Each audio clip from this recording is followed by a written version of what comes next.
CM Chandrababu నాయకత్వంలోని కూటమి ప్రభుత్వం నేడు 3.22 లక్షల కోట్లతో పూర్తి స్థాయిలో బడ్జెట్ ని ప్రవేశపెట్టింది. ఈ బడ్జెట్ పై సిపిఎం రాష్ట్ర కార్యదర్శి శ్రీనివాసరావు స్పందించారు.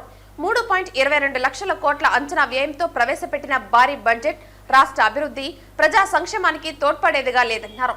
పైగా లక్షల కోట్లు అదనంగా అప్పు చేయబోతున్నారని, మరో 80,000 కోట్లు ద్రవ్యలోటు ఉందన్నారు. దాన్ని పూడ్చుకోవడానికి ప్రజలపై అదనపు భారాలు వేసేదిగా ఈ బడ్జెట్ ఉందన్నారు. ఈరోజు అసెంబ్లీలో రాష్ట్ర ఆర్థిక మంత్రి ప్రవేశపెట్టినటువంటి బడ్జెట్ రాష్ట్ర అభివృద్ధికి కానీ ప్రజల సంక్షేమానికి కానీ తోడ్పడేదిగా లేదు. పైగా రానున్న రోజుల్లో ప్రజల మీద అదనపు భారాలు మోపుతుందని చెప్పడానికి అవసరమైనటువంటి లెక్కలు ఇందులో కనిపిస్తున్నాయి. మొత్తం 3,22,000 కోట్ల బడ్జెట్లో 40,000 కోట్లు మాత్రమే ఉపాధిని కల్పించేటువంటి క్యాపిటల్ బడ్జెట్ ఉన్నది. మిగతా అంతా కూడా రెవెన్యూ ఖర్చుల కింద, ఇతర ఖర్చుల కింద పోతున్నది. కావున సామాజిక రంగాలకి, విద్యా వైద్యంతో సహా సంక్షేమ కార్యక్రమాలకి గత బడ్జెట్తో పోల్చుకుంటే కేవలం 2% మాత్రమే పెరిగింది.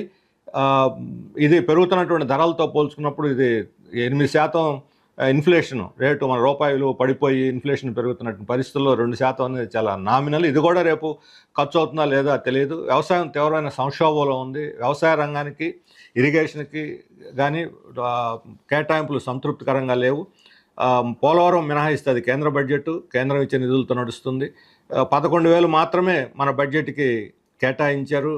ఇది దీంతో వెలుగొండ కానీ, అంద్రినీవా కానీ, జంజావతి కానీ, వంశధార కానీ ఇవన్నీ పూర్తి చేయాలి. చిన్న చిన్న ప్రాజెక్టులు, చెరువులు, కొంటలు, అలాగే వరద నివారణ, అనేక అంశాలన్నీ దీని కిందకి వస్తాయి. అందువలన వ్యవసాయ రంగానికి, ఇరిగేషన్కి కేటాయింపులు కూడా సంతృప్తికరంగా లేవు. అందులో వ్యవసాయ రంగం ఇప్పుడు చాలా సంక్షోభంలో ఉంది. పంటలు ధరలు పడిపోతున్నాయి. మిర్చి, ధాన్యం, టమోటా, పొగాకు, పత్తి వీటన్నిటిని కొనుగోలు చేయడానికి అవసరమైన మార్కెట్లో జోక్యానికి కనీసం 3,000 కోట్లతోటి ధర స్థిరీకరణ నిధి ఏర్పాటు చేయాలని చెప్పి రైతు సంఘాలు కోరుతుంటే కేవలం 300 కోట్లు మాత్రమే ధరల స్థిరీకరణకి కేటాయించారు. అది కూడా రేపు ఆచరణలో వస్తుందా లేదా చెప్పలేము. ఎందుకంటే మార్కెట్లో జోక్యం చేసుకోవటం కన్నా రైతులు అమ్ముకున్న తర్వాత మేము మీకు సహాయం చేస్తామని చెప్పి తప్పించుకునేటువంటి వైఖరి ఇప్పుడు తాజాగా మిర్చి రైతులు మనం చూస్తున్నాము. కానీ దీనికి భిన్నంగా బడా కార్పొరేట్లకి వాళ్ళు పెట్టిన పెట్టుబడి మీద రిటర్న్స్ తక్కువ వస్తే వైబిలిటీ గ్యాప్ పేరుతో 20% వైబిలిటీ గ్యాప్ ఇస్తామని చాలా గొప్ప రాయితీ పెట్టుబడిదారులకు ఇచ్చారు. ఇలాంటి రాయితీ రైతులకు కానీ, ఇతర చేతి వృత్తిదారులకు కానీ, చిన్న చిన్న వ్యాపారస్తులకు కానీ, చిన్న పారిశ్రామికవేత్తలకు కానీ కల్పించకుండా పెద్ద కార్పొరేట్లకు వైబిలిటీ గ్యాప్ పేరుతో, స్టార్టప్ల పేరుతోటి విదేశీ నిధులు తెచ్చేటువంటి వాళ్ళకి ఇవ్వటం అని అంటే ఇది పూర్తిగా ప్రజల యొక్క డబ్బుని దుర్వినియోగం చేయటమే. వాళ్ళు వచ్చి ఇక్కడ ఇప్పటివరకు చరిత్రలో అభివృద్ధి చేసి ఉపాధి కల్పించింది కూడా లేదు. భూములు కేటాయించినవి కూడా ఖాళీగా ఉన్నటువంటి కనిపిస్తున్నాయి. మనకు 10 ఏళ్ల నుంచి కేంద్ర ప్రభుత్వ సంస్థలు నిమ్స్ లాంటివి పెట్టలేదు, లేదా SEZలో పరిశ్రమలు లేవు. ఇప్పుడు కొన్ని కంపెనీలు ఇప్పుడు వస్తున్నాయని బడ్జెట్లో పెట్టిన కంపెనీలు నిజానికి వాళ్ళు వదిలిపెట్టిపోయినటువంటి వాళ్ళ కంపెనీలు కూడా ఇందులో వాళ్ళు మెన్షన్ చేశారు. ఇప్పుడు మన రాష్ట్రంలో పెట్టుబడులు పెడతారని.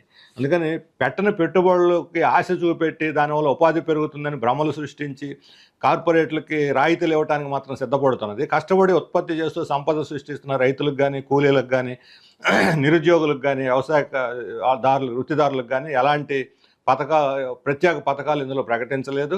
ఉన్నటువంటి సూపర్ 6 కూడా ఇందులో అదనంగా ఇప్పుడు కొత్తగా ప్రకటించింది. విద్య చదువుకునే వాళ్ళకి తల్లికి వందనము, రైతులకి భరోసా, NTR భరోసా లాంటి 1-2 పథకాలు తప్ప మిగతా ఇంకా 3 అమలు జరిపారు. ఇంకా 3 పెండింగ్లో ఉన్నాయి సూపర్ 6లో.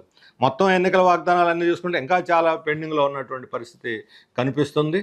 అందుకని మొత్తం చూడటానికి ఇది చాలా భారీ బడ్జెట్ 3,22,000 కోట్లు కనిపించినప్పటికి కూడా ఈ రాబోయే రోజుల్లో 80,000 కోట్ల గ్యాప్ ఉంది, అప్పు ఉంది.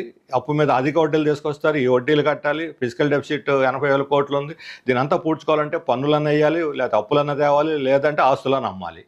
ఇందులో ఏది జరిగినా సరే అది ప్రజల మీద పడేటువంటి అదన భారం అవుతుంది. కేంద్రం నుంచి మన రాష్ట్రానికి రావాల్సిన నిధుల గురించి మాత్రం ఈ బడ్జెట్ మాట్లాడలేదు. అప్పు మాత్రం 20,000 కోట్లు ఇస్తారని ఆశిస్తున్నారు.